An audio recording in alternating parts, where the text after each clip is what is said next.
Ang nakaraan kung saan biglang bumagsak ang Grand Priest, palubog sa mas mababang ulap ng dimensyong iyon na para bang nilalamon siya ng mismong lugar. Lumaki ang mga mata ni Gogeta sa kanyang nakita, ngunit hindi niya maunawaan kung ano ang nangyayari. Mas kakaiba pa, hindi doon nagtapos ang pagbagsak. Patuloy na lumubog ang Grand Priest pababa hanggang sa tuluyan siyang naglaho sa kailaliman ng panibagong antas ng dimensyong iyon. Matapos ang ilang segundo, sa wakas ay kumilos si Gogeta, dahan-daang sinusundan ang bawat pababang antas. Isang mabigat na pakiramdam ng panganib at presyon ang unti-unting sumiksik sa kanyang puso habang siya'y bumababa. Nang marating niya ang mas mababang dimensyon, sandali siyang tumigil, huminga ng malalim, maingat, pilit inuunawa ang lugar at ang mga batas nito. Bigla siyang napatingin sa ibaba, at doon siya kinilabutan. Madilim. Lubos na itim na mga tubig ang bumungad sa kanya, mga alon na tila nilamon ang lahat ng liwanag at pag-asa, walang anumang bakas ng buhay. Napabulong si Gogeta. Kakaiba ito, paano siya nagkaganon kabilis bumagsak? Kung ganon, tingnan natin kung ano pa ang nasa ibaba. Walang pag-aalanlangan, lumusong siya sa kailaliman ng maitim na tubig. Ang liwanag na nagmumula sa kanyang sarili ang nagsilbing proteksyon niya. Habang papalalim siya, mas tumitindi ang kanyang pagkabigla. Doon niya nakita ang Grand Priest nakaluhod sa ilalim ng dagat ng kadiliman.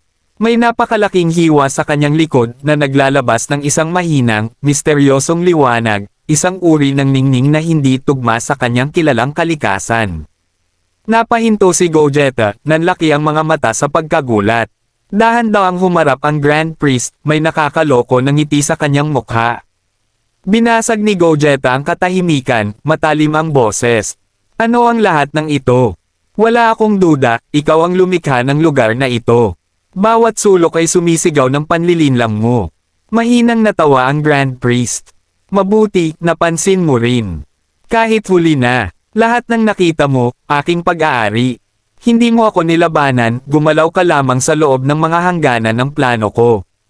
Biglang nagsalita si Gogeta. Malamig at matalim. Ang malas mo, kahit sa sarili mong arena ako naglaro, naging isa ka pa ring buhay na bangkay. Isang hininga na lang ang natitira sa'yo. Pagkatapos noon, wala nang may-ari ang lugar na ito. Tumawa ng malakas ang Grand Priest, isang tawang may bahid ng lihim. Ang tawa ng isang taong may natitira pang huling alas. Pero bago ko ituloy, baka gusto nyo pa ng mga ganitong kwento, huwag kalimutang mag-subscribe. Salamat. Biglang sumulpat ang may itim na alambre na may tinak mula sa kisame at mga pader. Ang tubig sa ibaba ay unti-unting nagbago, naging makapal na itim na masa, parang buhay na kadiliman.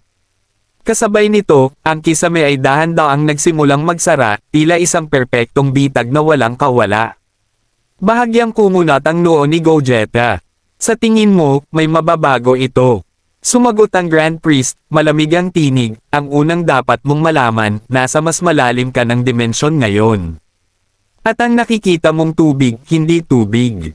Isa itong bitag na binubuo ng purong particle ng kadiliman, idinisenyo upang ubusin ang iyong liwanag, paunti-unti. Mabagal na kamatayan, hindi ba't mas masarap iyon? Mahigpit na kinuyam ni Gogeta ang kanyang kamao. Nagpatuloy ang Grand Priest, maghintay ka, kahit anong pagsiklab ng galit mo, kahit anong paglabas ng enerhiya, lalo lamang nitong papabilisin ang proseso. Bawat liwanag na ilalabas mo, nagiging pagkain ng kadilimang ito. Sandaling tumahimik, saka ngumiti ng bahagya. Alam kong napakalakas mo. Hindi kita kayang harapin ng direkta.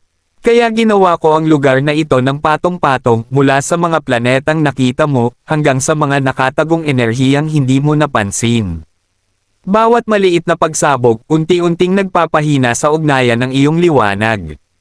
Lumalim ang kanyang boses, at ngayon, dinala kita rito. Ang iyong fusion, humihina na. Iiwanan na kita rito, sandali na lang. Tumingin siya ng diretso kay Vegeta. Hindi kita sinusubukang talunin sa lakas. Sinusubukan kong galawin ang mismong pundasyon ng iyong liwanag. Para kang gusali, hindi mo kailangang wasakin sa lakas, sapat na ang isang tama sa pundasyon para gumuho ang lahat. Bahagya siyang tumalikod. Ngayon, iiwan na kita. Ang lugar na ito na ang tatapos sayo. Tahimik lang na nakatingin si Vegeta. Pagkatapos, may idinagdag pa ang Grand Priest, isang bagay na mas nakakagulat. Itong lamat na nakikita mo sa aking likod, patunay na kahit isa sa aking mga kaluluwa ay nanginig sa tindi ng presyon. Kung naisip mong umatake gamit ang isang purong, nakatuon na liwanag, matagal na sana akong nawala ng isang kaluluwa, pero ngayon, 3 pa ang natitira sa akin. Sumabog ang galit sa mga mata ni Gogeta. At sa mismong sandaling iyon, isang kumikinang na barbed wire ang kumalat sa paligid niya, hinihigpitan siya mula sa lahat ng direksyon, dinudurog siya ng walang awa. Ngumiti ang Grand Priest. Ngayon, tatapusin ko na ang misyong ito. Ang batang iyon ay hindi karapat-dapat huminga kahit isang segundo pa.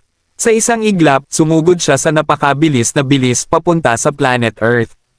Tumatawa siya, tagumpay niyang natrap si Gogeta at nagawa niyang tumagos sa lahat ng dimensyon gamit ang kapangyarihan ng kadiliman, na nagbigay sa kanya ng kakayahang kumilos parang anino. Sa planet Earth, biglang kumislap ang kalangitan na parang kidlat, at biglang lumitaw ang Grand Priest, nag-iisa, naglalakad ng dahan-dahan ngunit puno ng kumpiyansa. Napasigaw si Krillin sa gulat. Ano? Bumalik siya. Nasaan sina Goku at Vegeta? Imposible, ilang minuto pa lang ang lumipas. Paano siya nakabalik ng ganito kabilis? Napakuyong si Zeno ng kanyang maliliit na kamao, nananatiling tahimik habang lumalaki ang kanyang mga mata sa pagkabigla. Walang makaintindi sa nangyayari. Diretsyong naglakad ang Grand Priest papunta kay Zeno, hinawakan siya sa isang nakakainsultong paraan, at nagsalita. Alam kong hindi gagana ang direktang pagwasak sayo, kaya pinaghandaan kita. At ngayon, wawasakin ko ang iyong esensya gamit ang kapangyarihan ng kadiliman. Iniunat niya ang kanyang kamay. Ngunit sa isang iglap, isang simpleng hawak lang mula kay Zeno ang nagpalipad sa Grand Priest palayo sa kakaibang paraan. Napatitig ang lahat, hindi makapaniwala sa kanilang nakita. Ngumisi ang Grand Priest. Nakalimutan ko, kaya mo palang gamitin ang teknik na iyon. Pero sa kasamaang palad, ang limitasyon ng kapangyarihan mo ay hindi ka mailigtas sa kadiliman. Muling sumugod ang Grand Priest sa napakabilis na bilis at pinakawalan ang isang malakas na suntok kay Zeno, na nagpabagsak dito sa lupa. Tinitigan niya si Zeno ng mabuti. Sinanay ko ang sarili ko sa sining ng pagbuwag ng asensya, ang teknik ng pag-unravel ng mga panloob na ugnayan. Ngayon, kukunin ko mula sa bawat hibla ng iyong liwanag ang bawat patak ng kapangyarihan sa loob mo, tulad ng ginawa ko sa iyong ama. Sa sandaling iyon, naramdaman ng Grand Priest at ng lahat ang isang marahas na pagyanig sa mismong pag-iral. Agad niyang nakilala ang pinagmulan nito. Mabilis niyang ipinatong ang kanyang kamay sa ulo ni Zeno, at ang kadiliman ay nagsimulang kumalat sa loob ng katawan ni Zeno. Unti-unting nilalamon ang lahat ng kanyang liwanag. Samantala, sa malayong dimensyon, si Gogeta ay sumigaw ng buong lakas, inilalabas ang bawat patak ng enerhiya sa kanyang katawan. Ang mga makinang na bomba ng fusion ay humihina sa bawat sigaw ng kanyang galit. At bigla, siya ay bumulusok sa mga dimensyon sa bilis na hindi maipaliwanag, patungo sa planetang Earth. Ang lahat ng kanyang natitirang lakas ay nakatuon sa isang napakalakas na pag-atake. Sa pinakamahalagang sandali, sinugod ni Gogeta ang Grand Priest mula sa likuran, nagpakawala ng isang napakalakas na suntok na puno ng liwanag, direktang tumama sa bitak sa kanyang likod. Sumabog ang dalisay na enerhiya, naglabas ng liwanag na mas malalim at mas maliwanag kaysa sa anumang nakita nila noon. Sumigaw ang Grand Priest, itinapon ng lakas ng liwanag, at tuluyang naglaho sa loob ng napakalaking pagsabog ng enerhiya, liwanag na lumamon sa lahat ng nasa paligid. Napagtanto ni Gogeta na wala na siyang oras.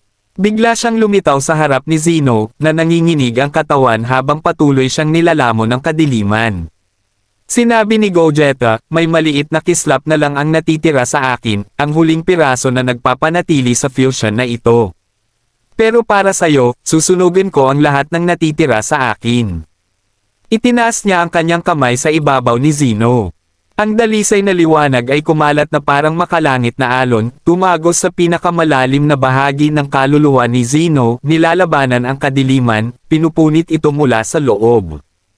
Ilang segundo ang lumipas, iminulat ni Zeno ang kanyang mga mata, ganap nang naibalik ang kanyang kadalisayan. Ngunit bago pa man makangiti ang lahat, nanginig ang katawan ni Gogeta. Ang liwanag ay unti-unting naglaho, at tuluyang bumagsak ang fusion. Isang mahinang pagsabog ng liwanag ang sumiklab, at dalawang katawan ang bumagsak sa lupa, sina Goku at Vegeta. Napasinghap sa gulat ang kanilang mga kaibigan.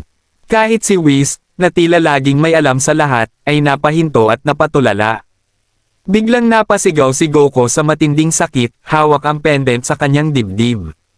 Mabigat ang kanyang paghinga, tila ang sakit ay nanggagaling hindi sa kanyang katawan kundi sa kanyang kalooban.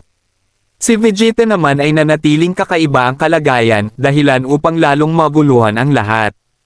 Nagsalita si Whis na may pag-aalala na noon lang nila nakita. Nagtaglay ng hindi matatag na pasanin ang fusion, at si Goku ang samalo ng halos lahat nito, higit pa sa kaya ng kanyang kaluluwa. Marahil ito ay dahil iba ang kanyang espiritual na istruktura kumpara kay Vegeta, lalo na dahil sa pendant. Pinanood ng lahat si Goku, balot ng pawis, habang lalong tumitindi ang kanyang sakit. Ang kapangyarihan ng pendant sa kanyang dibdib ay nanginginig, tila isang pusong unti-unting namamatay. Bago pa man sila makakilos, biglang lumitaw ang Grand Priest mula sa likod. Wasak ang kanyang katawan, ngunit siya'y nakangiti. Isang kaluluwa ang nawala sa akin, ngunit nakakuha ako ng pagkakataon na hindi na muling darating. Hinawakan niya ang dibdib ni Goku, hinawakan ang pendant, at marahas itong hinugot, parang hinahatak ang mismong puso ni Goku. Sumabog ang dugo ni Goku, at siya'y napasigaw, isang sigaw na yumanig sa katahimikan ng kalangitan. Isang sigaw na umabot sa buong mundo, na para bang tumusok sa kaluluwa ng bawat nilalang. Bumagsak si Goku sa lupa, ganap na nagbalik sa kanyang normal na anyo, at halos mawala ng malay. Dito na nagtatapos ang part 9. Subscribe na para sa kasunod nito. Salamat.